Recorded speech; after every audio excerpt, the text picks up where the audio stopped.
What's up, guitar nerds, and welcome back to part 2 for the Volgoa VSR1. We're going to do a quick and dirty setup on this and try to get this thing to play sweet. My name is Corey, and this is CRC Guitars.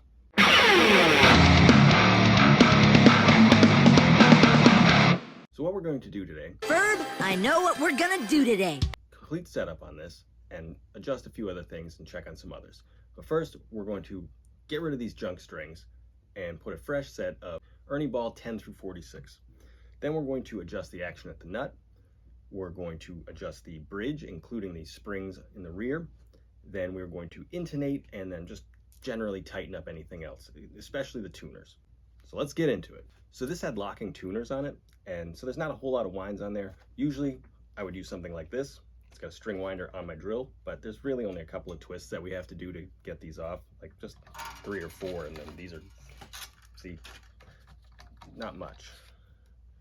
So maybe we won't use the drill this time.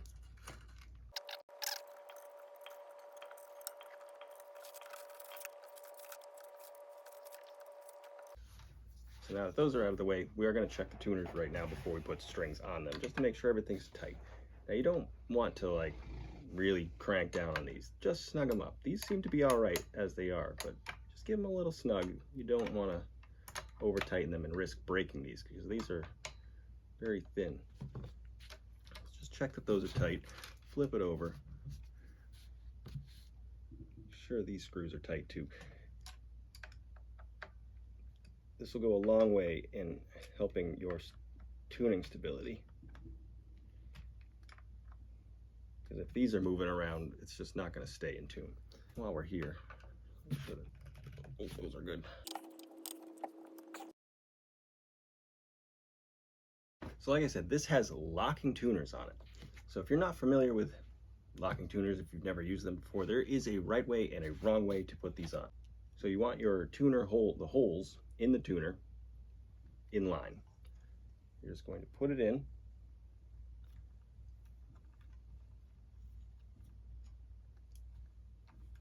You don't want to pull it too tight, but just pull it straight in, tighten it down. And that's it. And then you don't need too many winds to tune it. But you don't want too many winds, because that can lead to more tuning problems. Ideally, if you don't have locking tuners, you want 2, maybe at 3 at most, winds around the post.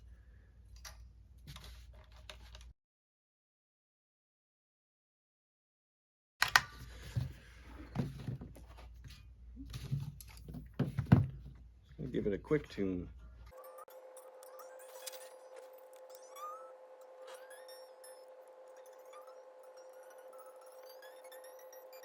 All right, so once you got it in tune, roughly, it doesn't have to be perfect, we can start on the nut. And pro tip, don't cut these until you're done. You can just bend them up out of your way, but you might need to take them out and re-string it. And without those, it makes it a whole lot harder. All right, so now we're gonna file down the nut slots. And typically, I would use something like this. This is a gauged nut file. On one side, this one has a 42, and the other side, a 36. But these are expensive, and you might not want to drop that much money on this just to do a couple of your own guitars. So, what can you do? There's a couple of different things, and a few different methods I've seen people try before, and they might work, but they're difficult. But you can get the job done. So here's a little trick I came up with. It's not perfect, but it's cheap and it'll get you by. You can get yourself a set of thickness gauges. It has a bunch of different little sizes in here. And you're gonna need this anyways for the setup. So what you're gonna do is take a few of these. You could do the math and just add them up to whatever string size you're gonna be using, minus the thickness of your sandpaper, and it should be about the same size as your strings. Now you want to be careful here, because you don't want that slot to be too big or too small. A little bit bigger is okay, within a very small fraction. Now this isn't ideal, and it may be slow going, but it'll get you there.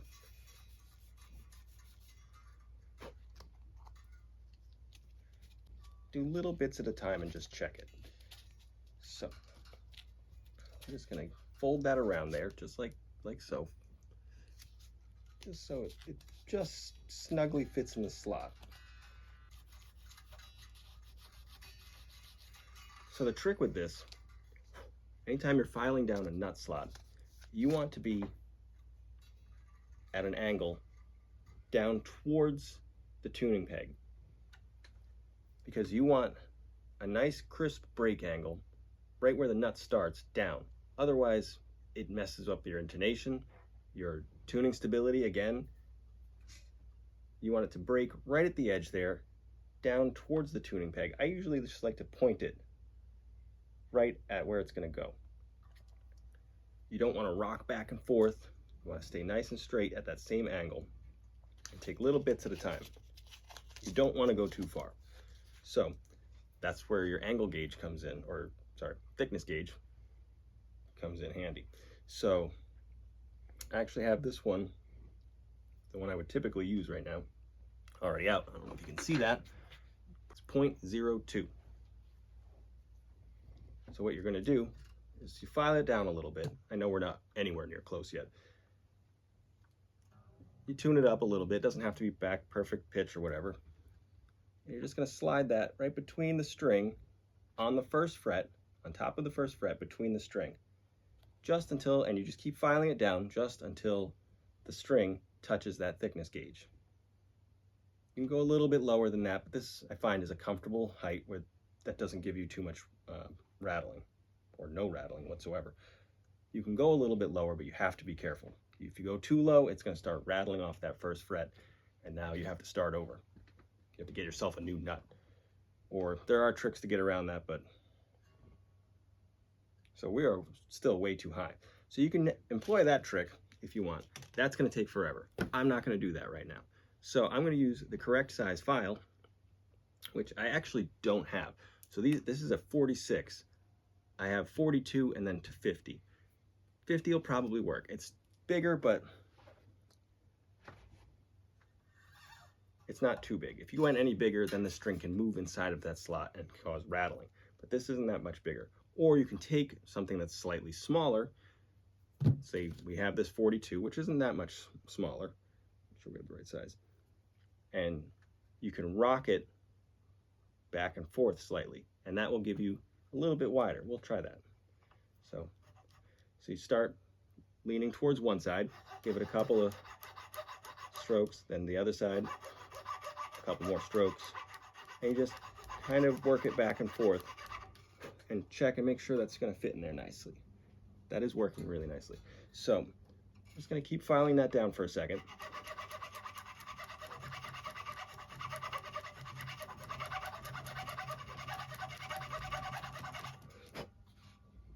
And check it frequently. So tune it back up.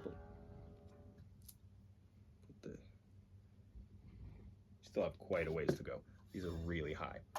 So you also want to make sure that this is perfectly straight for the string path. You don't want to be tilted one way or the other, because that can cause binding issues and, again, tuning stability problems. This is all about making this thing as stable as possible, staying in tune, and playing great.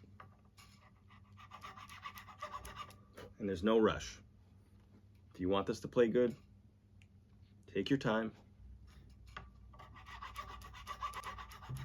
You won't regret it in the end.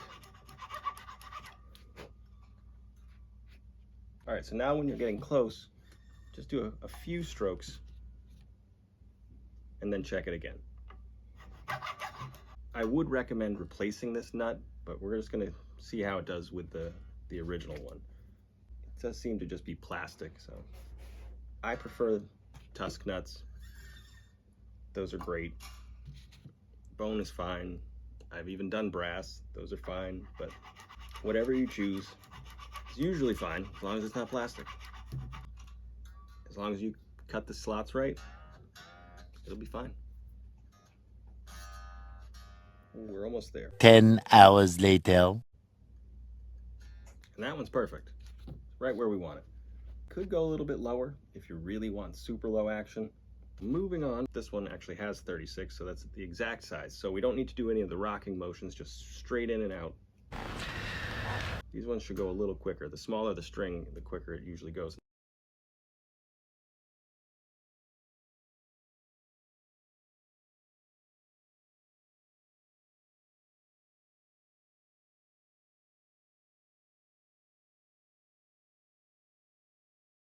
One eternity later. All right. That is time consuming, but like I said, will be 100% worth every second you put into that. We're gonna get this tune back up to pitch. We're gonna check the relief, and then we're going to adjust the bridge.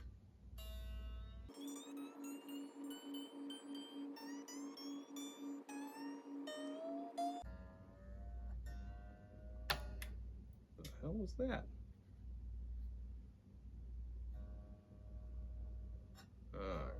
So we've discovered our first problem with these tuners. I was really impressed with them at first, but I don't know if you can see on that. Let's see. So on this one, you can see on this one here, there's on the rest of them, there's a little white washer in there and then a black one.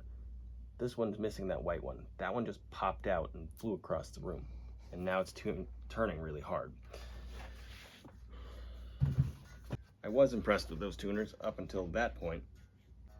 And it doesn't want to turn now at all. Now it's up to pitch. What we're going to do is get rid of that for now. We're going to check the relief. By sighting down it from the back, we're looking at is the bowing in the neck. This looks pretty good. You want a slight bow. You don't want it perfectly straight, but you also don't want a huge bow either. I mean, that's a personal preference. Some people like more, some people like less, but ideally, generally, you want just a slight bow to it. This has that. If it's too much or too little, you'd adjust the truss rod. The adjustment's here on this one, but it looks pretty good for now. So, what we're gonna do next, check the bridge. I think this actually needs more tension. So generally on a Strat style bridge like this, some people float them, but generally what they're supposed to do is sit flat on the body. They're not made to go back. You're only supposed to go down with the trem arm. So when the strings pull it back, it pulls it flat into the body, right up against it. That way you go back to a stable point. Before, when we were checking it out, I played with the whammy bar a little bit and it went right out of tune. So what that tells me is there's not enough tension on the springs to pull it back. It is sitting flat on there, but I think it needs a little bit more tension. We're gonna adjust these, pull the claw back, and get a little bit more tension on these. They do feel loose. But we're actually gonna do one more thing before we do that, because I do wanna take those springs off. So sometimes when you're playing, you might get weird sounds from these. If they're too tight, if they're acting like a guitar string and you're pulling these really tight and now they're vibrating with the frequencies while you play, and you can get that, and that can be a very annoying sound, especially if you're trying to record something. You don't want any extra sounds like that. So you can buy noiseless springs, or you can just stick a paper towel or some foam underneath them to keep them from vibrating, to keep them quiet basically. But we're gonna try something different here. We're gonna just pull one spring out at a time, because you can put the foam or the paper towel in there, but it's a little ugly and a little messy. So what we're gonna do, we're gonna try something different. Looks a little cleaner. In fact, you wouldn't even know there was anything in there. And in theory, should quiet these things right down. Let's see if we can get that out of there now. There we go. I am going to take a paper towel, but what we're going to do is about the width of the spring. I'm just going to rip a little piece off, just like that. I'm gonna roll it up.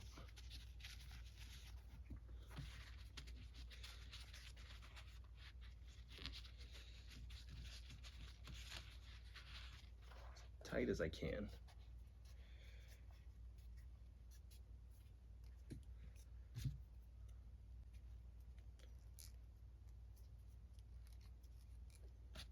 I'm going to stick it inside of the spring, all the way in there. And that should hopefully deaden it so that when it does vibrate, at least there's something in there. So I'm going to try to jam that in there so you can't see it. And that's not going to affect the spring's ability to move in and out, in theory. Looking out on either side of that, but it looks pretty clean. So we're going to do that to all three of these springs.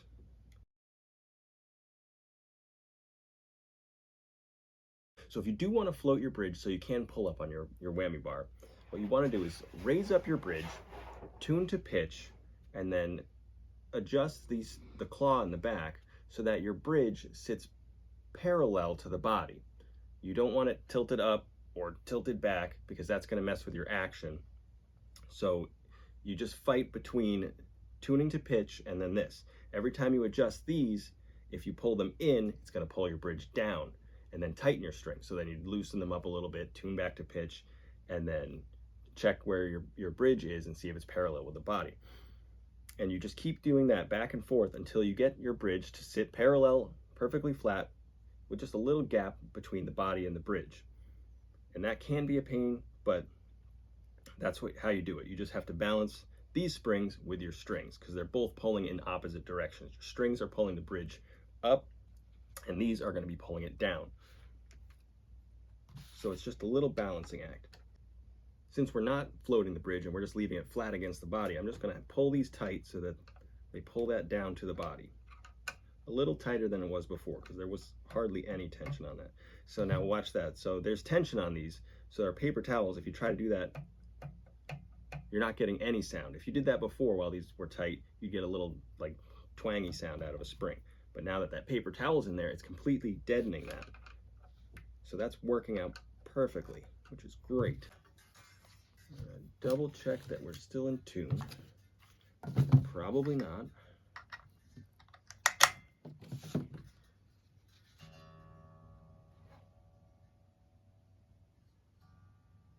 So we're a little flat, so that tuner is going to drive me nuts now. I wonder if I can fix that real quick.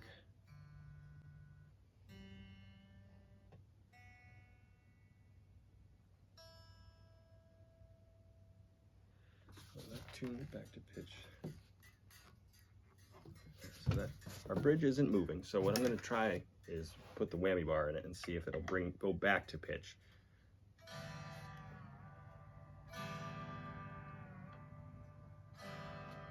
That's doing much better than it was the other day.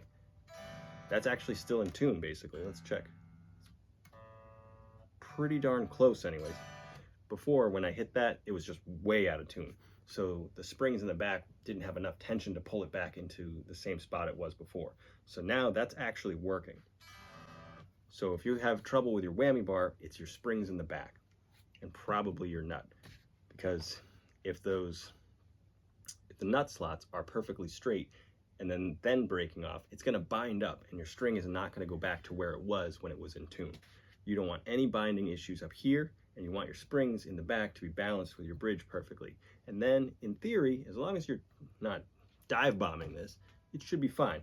It's not a Floyd Rose, so it's not going to do that. But that's staying in tune now. So that's actually great. That's exactly what we want. So now that we have those things balanced out, in our little side quest of adding paper towels, now we're going to actually drop the action at the bridge. It's not terribly high, but could definitely go down. This actually came with Allen wrenches. I have my set here, but it came with one, and I believe this is the right one for these. So sometimes you get lucky and they actually come with the tools you need. So so adjusting a Strat style bridge, you don't want these flat across. Your fretboard has a radius to it, so you actually want the saddles to follow that same radius. This actually looks a little bit more extreme than what this is, but obviously your E's, your high E and your low E, are going to be lower than the rest of them because it's following that radius in a curve. So this actually has that going on, but you kind of want to maintain it. So, but what we're going to do is probably do like, maybe we'll start with a half turn on each one of these and see what that feels like. It doesn't look like it's enough, but we'll just go a half turn down.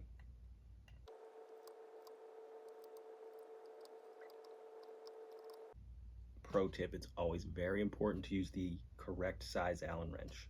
If you have one that kind of fits, I know it's tempting to use it, but don't. Stop it. Get some help.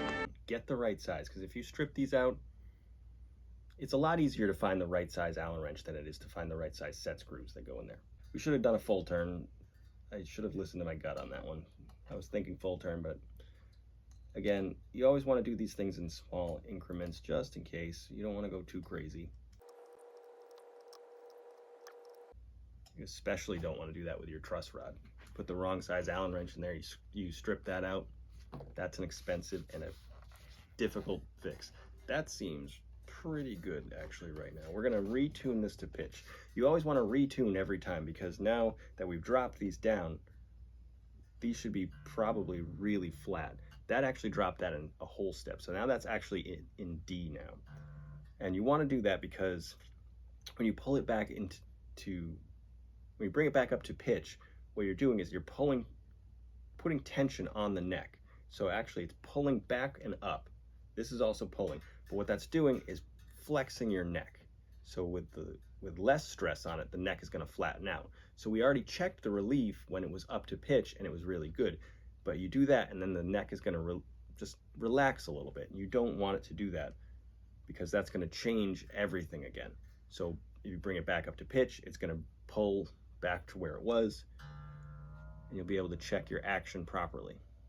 I have to see if I can fix that real quick. That's annoying.